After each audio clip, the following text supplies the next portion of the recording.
My name is Eleni, and I'm a researcher at the University of St. Andrews. I'm here to answer your questions about ancient Greek and Roman myths. Gregor asked, how many wives did Zeus have? So that is a really good question, and it has a weird and kind of sad answer. Zeus was the Greek god of thunder, and he was the most powerful, so he was the king of the gods. He was married twice. His first wife was a titan called Metis. Now, what is a titan? Well, you see, before the gods, there were some old and very powerful beings called the Titans. After them, the gods were born, and they started growing older and more powerful as well. And they challenged the Titans to see who would be able to rule the world.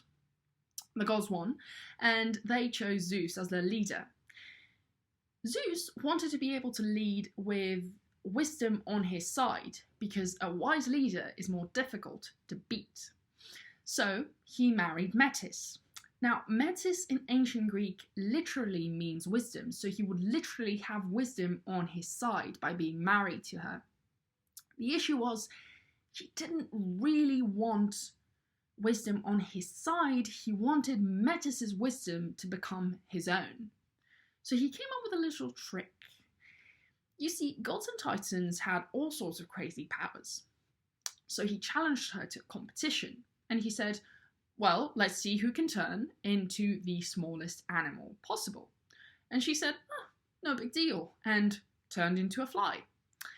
And then Zeus literally opened his mouth and swallowed her. I guess that was his way of absorbing her powers, but it's weird and also quite a horrible thing to do to a person. So that was how his first marriage ended. After that, he married another goddess. Her name was Hera, and she became the goddess of marriage. And she stayed his wife forever. So if you read any tales about Zeus having relationships with other goddesses and mortals, he was still married to Hera for those. So